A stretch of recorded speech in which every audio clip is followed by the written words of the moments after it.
আসসালামু আলাইকুম প্রিয় শিক্ষার্থী বন্ধুরা। HTML এ আমরা এই একটা এই উদ্দীপক দেখি। উদ্দীপকটি পরে 70-71 প্রশ্নের উত্তর দাও। দেখো উদ্দীপকে আছে এখানে প্যারাগ্রাফ অ্যালাইন সেন্টার বাংলাদেশ, আবার প্যারাগ্রাফ ক্লোজিং। তাহলে এই অ্যাঙ্গেল ব্র্যাকেট থেকে এই অ্যাঙ্গেল ব্র্যাকেট পর্যন্ত এটা হলো তোমার স্টার্টেক, আর এই অ্যাঙ্গেল ব্র্যাকেট থেকে অ্যাঙ্গেল ব্র্যাকেট মাঝখানে এই যে লেস চিহ্ন দিয়ে ব্যবহার করা, এটা হলো ক্লোজিং টেক। তাহলে এই স্টার্টেক এবং ক্লোজিং টেক এর মাঝখানে এই যে এটা হলো এখান থেকে এই পর্যন্ত হলো স্টার্টেক, আবার এখান থেকে এই পর্যন্ত হলো ক্লোজিং টেক। অর্থাৎ স্টার্টেক এবং ক্লোজিং টেকের মাঝখানে যে লেখাটা থাকে এটাকে বলে এলিমেন্ট কন্টেন্ট। এই লেখাটাকে বলে এলিমেন্ট কন্টেন্ট। তাহলে এখানে বাংলাদেশ লেখাটা হলো এলিমেন্ট কন্টেন্ট, কারণ এই যে স্টার্টেক এবং ক্লোজিং টেক এর মাঝখানে যে লেখাটা এটা হলো এলিমেন্ট কন্টেন্ট। এবং এট্রিবিউট ভ্যালু, এই দেখো এট্রিবিউট ভ্যালু কোনটি, পরের প্রশ্নটা এট্রিবিউট ভ্যালু কোনটি।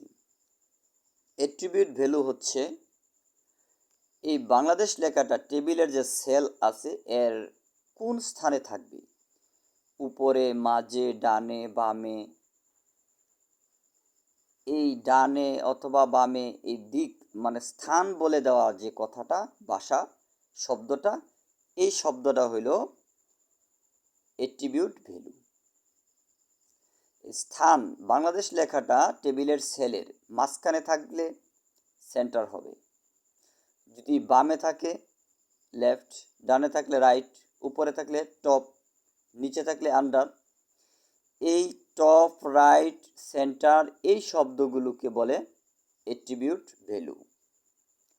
আর স্টার্টেক এবং ক্লোজিং টেকের মাঝখানে যে লেখাটা থাকবে এটাকে বলে এলিমেন্ট কন্টেন্ট। একটু খাতায় দেখি আমরা। এই যে একটা স্টার্টেক লিখলাম, এটা হলো স্টার্টেক। আবার এই যে এটা হলো তোমার ক্লোজিং টেক। স্টার্টেকের মাঝখানে এরকম লেস চিহ্ন দিলেই এটাকে হয়ে যায় ক্লোজিং টেক। এখন দেখো স্টার্টেক এবং ক্লোজিং টেকের মাঝখানে এই যে ফাঁকা জায়গাটা, এইখানে আমি যা লিখলাম এই লেখাটা হইলো তোমার এলিমেন্ট কন্টেন্ট। এখন এই এলিমেন্ট কন্টেন্ট যে বাংলাদেশ এই লেখাটার স্থান নির্ধারণ করবে, যে শব্দ সেন্টার, লেফট, রাইট, এই শব্দগুলোকে বলে এট্রিবিউট ভ্যালু। আমরা একটা উদাহরণ দেখি, তাহলে আরো ক্লিয়ার হয়ে যাবে। দেখো উদাহরণটা, এই যে দেখো এটা একটা উদ্দীপক। এই যে এটা হলো উদ্দীপক, এটার যে নিচের টেবিলটির তৈরি HTML কোড লিখো। এই যে টেবিলটার কোড লিখবা, তাহলে উক্ত টেবিলটির তৈরি HTML কোড এই যে নিম্নে দেওয়া আছে। এখন দেখো এই যে SSC রেজাল্ট 2019 এই লেখাটা টেবিলের এই যে সেল, অর্থাৎ টেবিলের যে এটাকে সেল বলে, টেবিলের এটা সেল বা রুল বলে। এটা একটা রুল, নিচে এটা একটা রুল, উপরের এটা একটা রুল। এই রুলের ভিতরে এই লেখাটা যদি বামে হয়, উপরে হয়, নিচে হয়, ডানে হয়, এই উপরে নিচে ডানের যে ইংরেজি শব্দটা এটাকে বলে তোমার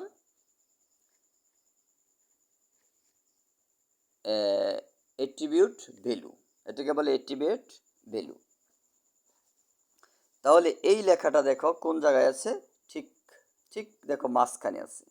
এই জন্য এই লেখাটা আগে দা এই যে অ্যালাইন, এই যে অ্যালাইন সেন্টার, এই যে স্টার্টেক, এই যে এইখান থেকে এই যে এই অ্যাঙ্গেল ব্র্যাকেট থেকে অ্যাঙ্গেল ব্র্যাকেট পর্যন্ত পুরোটাই স্টার্টেক।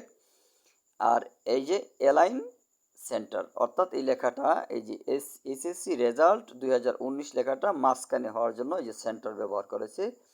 এই সেন্টার লেখাটাই হলো কি তোমার এই যে এট্রিবিউট ভ্যালু।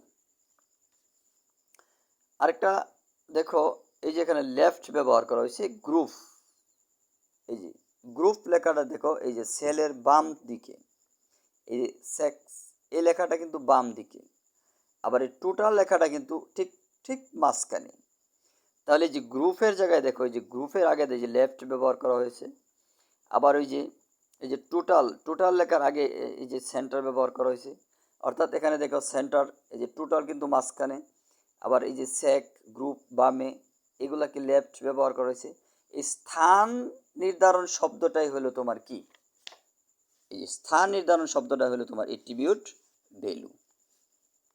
আর স্টারটেক, এই যে স্টারটেক এবং ক্লোজিং টেকের মাঝখানে যে শব্দটা থাকে, এই যে আমি উদাহরণ দিলাম, স্টারটেক এবং ক্লোজিং টেকের মাঝখানে যা লেখা থাকে এটাকে বলে এলিমেন্ট কন্টেন্ট। আশা করি বুঝতে পারছো। এখন আমরা 72 নম্বর, এই যে এটা দেখব। 72 নম্বরে আসো।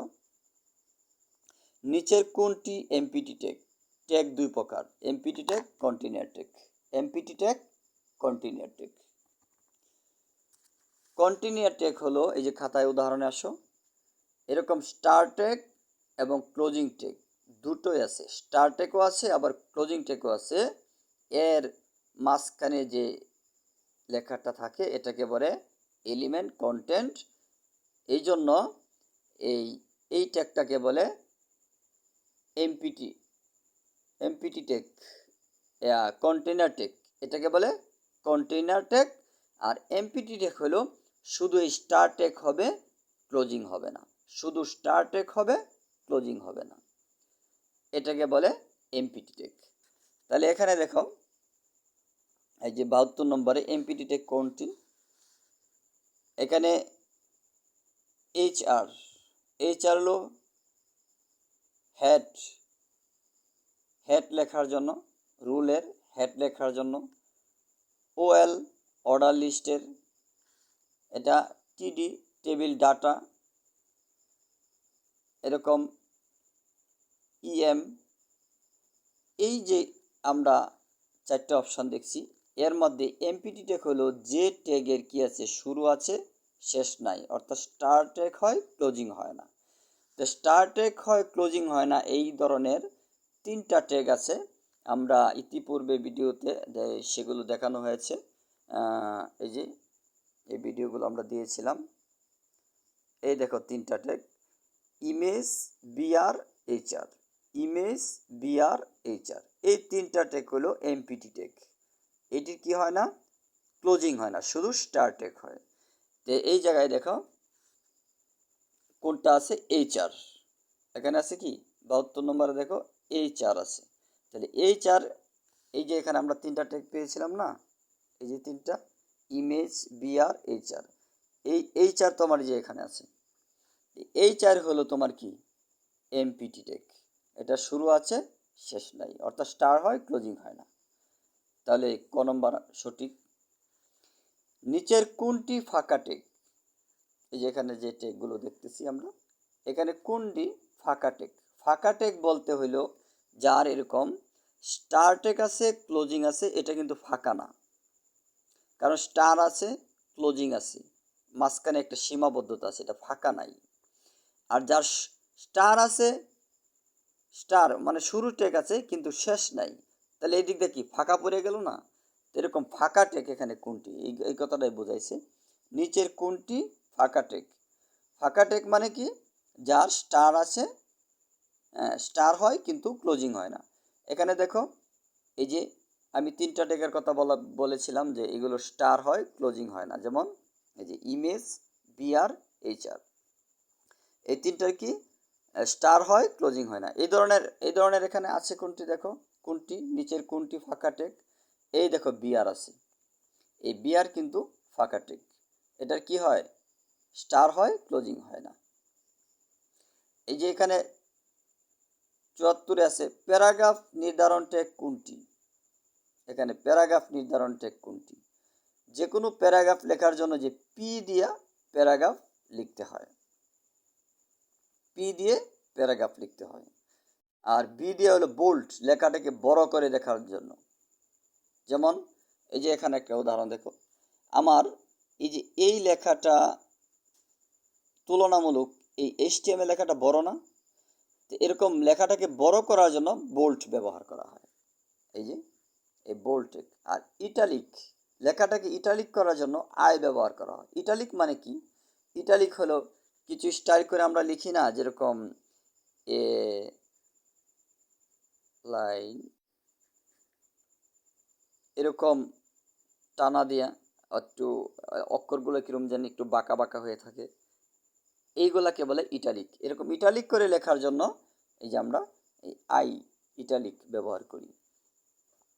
আর এখানে এইচআর, এইচআর হরিজনাল রো, এই জন্য কি এই টেক ব্যবহার করা হয়। আর প্যারাগ্রাফের জন্য পি ব্যবহার করা হয়। তাহলে প্যারাগ্রাফ নির্ধারণ টেক কোনটি? অবশ্যই পি। আজকে তাহলে এই পর্যন্তই। ঠিক আছে, খুদা হাফেজ।